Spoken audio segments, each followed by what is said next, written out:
Hey guys, how you doing? Welcome to Bluray Junkies, a film channel for film lovers, and today we're going to be doing our spoiled-filled review of Rogue One, a Star Wars story. Alright guys, I've got my shirt on, I've got the song in my head, Star Wars, nothing but Star Wars. You guys know the song.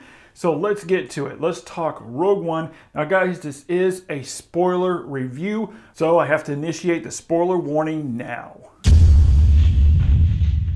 So before we get into what we liked about the film, we wanted to talk more about what we didn't like about it first. Because even though we liked the movie and it's a great addition to the Star Wars franchise, it's not a perfect film. I mean, what movie is? There's no such thing as a perfect film. It's just some little nitpicks and some things that we think they could have progressed with more in the film. So in the beginning, Krennic is played by Ben Mendelsohn, which did a fantastic job as the villain, is on the Urso family farm to bring Galen back to the Death Star because they need him to finish his work with the Kyber crystals that's used to power the Death Star. And I was finding good and really developed the story. It was an intense moment, but something just threw us off, and that's when Jen runs to hide from the Death Troopers, and a Death Trooper finds a Stormtrooper doll belonging to Jen. Being that her dad has a hatred for the Empire, why would Jen have a Stormtrooper doll? I mean, was Galen at an Empire fair and won a Starship doll for Jen? I mean, Forrest Whitaker did a great job playing Guerrera. I mean,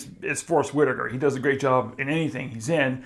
And Guerrera is a family friend of the Urso family and finds Jen hiding after they take away her dad and raises her. Later on, we see she meets up with Guerrera after the rebels send her and the crew to find a pilot her dad Galen sent to send a message. I really wanted to see more of their relationship and what happened in between the time when she was a kid and now. I mean, obviously, Guerrera is a parental figure to her, or there's obviously going to be a father-daughter adoptive relationship between another. But instead, as soon as he sees her, he says, "Are you here to kill me?" Now, I understand he may think the Empire sent her there to kill him, but in turn, when he found out that she wasn't there to kill him, there was no real reconciliation between the two characters. Instead, she finds the message and watches the message that Galen sends her, which was a great scene. It was an emotional scene. It was a powerful scene. I just wish there was more of an emotional connection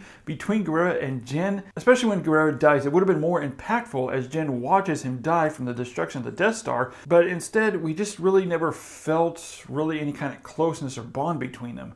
And that tentacle squid creature mind-reading thing, and was just plopped down, and it was like they just needed something weird to do. And I understand it's an organic mind-reading pod, but it was just really odd and awkward. And then again, if you have a mind-reading creature, why not take advantage of it? Give us some kind of background of the pilot when it reads its mind of who he is. What kind of relationship does he have with Galen that he chose him to send the message? So it was just kind of a missed opportunity. And now I want to talk a little bit about the score.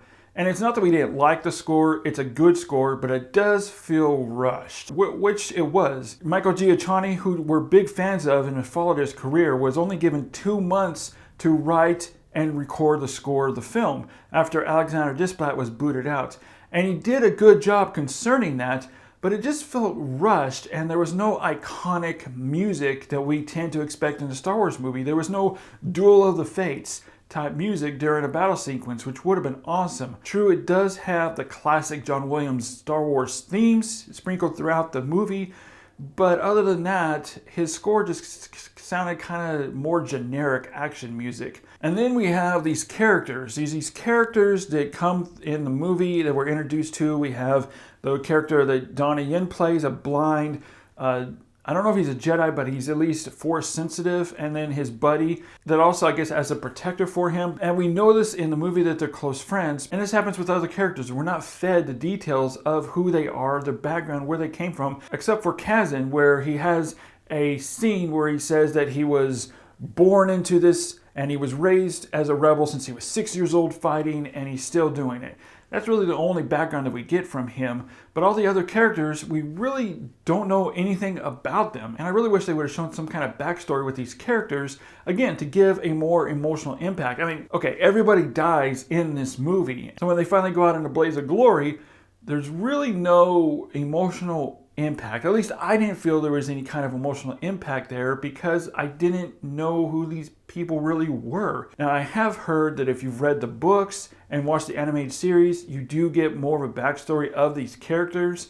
But for someone like me who hasn't read the books, who hasn't seen the animated series, I don't know who these people are. So I was just kind of lost there. But now we're going to get into the good stuff. When we first heard that Gareth Edwards was signed to direct Rogue One, we were excited. Edwards really knows how to deliver a big scale movie. He did it with Godzilla. Say what you will about the movie, like it or not, you have to admit that he did a good job at directing and showing the scale of Godzilla. He does the same thing with this movie. He shows the scale of the Star Destroyers. He shows the scale of the Death Star. He shows the scale of the AT-AT walkers on the beach as the rebels are fighting them. He does a great job at this, and it just completely blew me away. And he said he was going to deliver us a war film. He's going to put the war in Star Wars, and he definitely did this. In fact, he hired the director of photography who filmed Saving Private Ryan and Zero Dark 30, so he really knows how to film war scenes, and he did a great job at it. This really felt brutal, it felt gritty, well, as much as a Star Wars film can. So yeah, he did not disappoint. He really did give us the war in Star Wars. And then the unimaginable happened when Edwards announced that there would be no title crawl at the beginning of the movie. And I thought that I would really miss it. And honestly, to my surprise, we didn't miss it. It does have the iconic "A Long Time Ago in a Galaxy Far, Far Away" banner, but then it just immediately opens to the opening scene with a great music cue. So it immediately hooked us in, and we did not miss the title crawl at all. Now, the only benefit I can see with having the crawl is for casual Star Wars viewers can get some backstory into the timeline we're placed in, and that it's the prequel to Episode 4. Also to show that Rey, Poe, and Finn aren't in this movie. They don't exist yet. They don't exist in the Star Wars timeline that we're in. So as far as a casual Star Wars viewer, it would have been beneficial to have the crawl for them. But other than that, guys, it really didn't matter. We didn't need it. And then we have the cameos. Guys, we see C-3PO, R2-D2, and I was really worried that this was going to feel forced, and it wasn't. It was actually really fun seeing them. It tied in well with the movie. We see Bail Organa, played by Jimmy Smits. If you don't know his character, he's in the prequels. And it was great seeing him too, because it really ties the prequels, the original trilogy, and Rogue One all together. And he talked about going off to find Obi-Wan, and then he says he's going to Alderaan. And that really sunk our hearts. Yeah, I mean, because Alderaan's not exactly going to be there much longer. They even have a cameo with these guys. They were in Episode 4 in the Cantina Bar. We see them again. And when they showed them in Rogue One, I had a smile on my face. I felt good. I was like, oh, that is so cool. And we also get appearances from X-Wings. During the infight, they use footage from Episode 4 of the X-Wings, and it looks great. It doesn't look like it's out of place. It fits in great with the movie. And then, of course, we have the man himself, the Man in Black.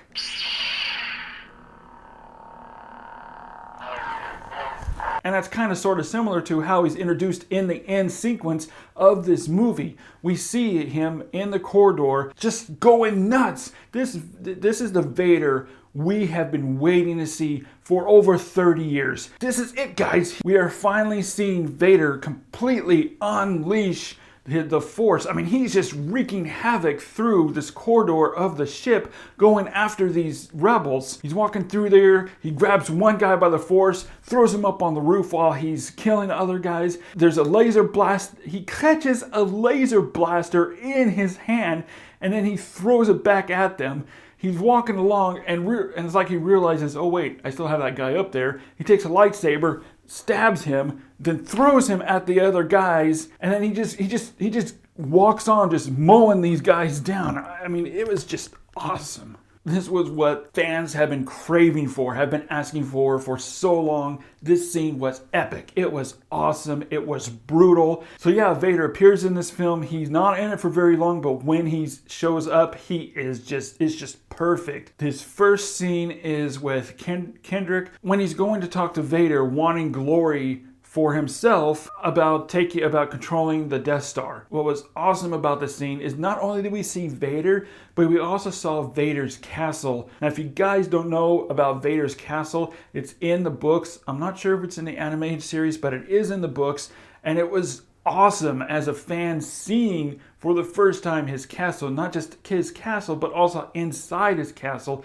as Kendrick walks into his room going to talk to Vader. And Kendrick, he's just trying hard to do his job, and Tarkin is taking credit for his work. He wants to go to Vader to tell him, look, I did the job, I did the work, I deserve the glory of the Death Star. But he looks terrified going in to talk to Vader. He knows that Vader could just kill him like that, but yet he still goes to talk to Vader. Vader isn't having it, and he chokes out Kendrick, and this is the Vader we love. We don't want to see Vader asking questions. We don't want Vader talking about how much he dislikes sand. We don't want any of that. We want this Vader. This is the Vader we love, and this is the Vader we came to see. He just chokes out Kendrick for a while, saying, "Be careful not to choke on your aspirations."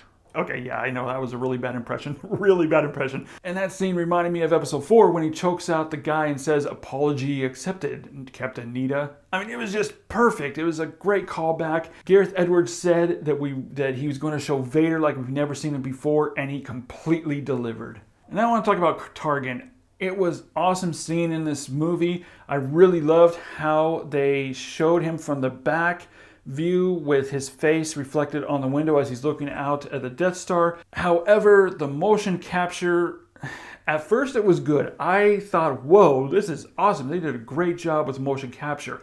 If you don't know what they did is they took Peter Cushing's face and they motion captured it over another actor. And honestly, it did do a great job, except the more time is this spent on Tarkin's face, I couldn't help it. I just started thinking, this looks really odd. But it was great seeing him in this movie. I mean, he was needed, and he had a lot of screen time. And finally, after years of speculation, after years of questions, we find out how the Death Star was so easily destroyed in Episode 4.